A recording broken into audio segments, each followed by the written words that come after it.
Isa pong maganda at mapagpalang oras uli sa ating lahat at shout out sa mga all, sa mga subscribers natin at sa mga hindi pa nakasubscribe ay subscribe na.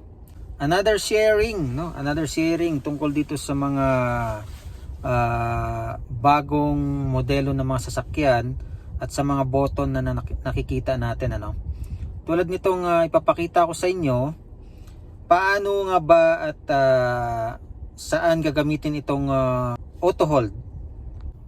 So for example, ma-traffic, ano? So naka-drive tayo, okay? So under tayo, tapos ma-traffic. So titigil tayong ganyan since na ma-traffic and ipipress po natin ito, auto hold. So naka-drive tayo, ano? Ito naka-drive. Tapos na-press na natin ang auto hold.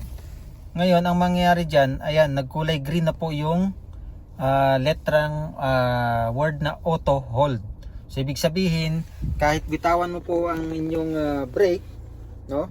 Ayan, binitawan ko yung brake, naka-drive, na-press na natin yung auto hold. Ayan po siya. Ayan. So hindi po tatakbo yan. Hindi po tatakbo yan. Ngayon for example, mayroon ng movement o nag-green na. Ang gagawin lang po natin diyan ay aapakan lang po natin itong gas, no? Apakan ko siya. Ayan, apakan natin siya. Okay, gas. Aandar po yan. At kunyari may traffic uli, brake, ano? Okay. Ayan po, nag-green uli siya. Automatic na po siya mag-auto hold hanggat hindi niyo pa po dini-deactivate ang auto hold dito. Pero for example, tumakbo ka na at nawala na yung traffic, apakan natin ito yung gas. Tumakbo na. Press mo to. Mawawala na po dyan yung auto hold. Ayan, ano. So yan po ginagamit ang auto hold, ano. Makakatulong dahil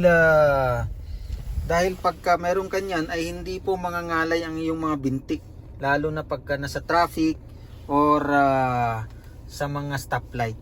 Yan po, ano, dagdag kaalaman at sharing po natin. Sharing is caring, kumbaga.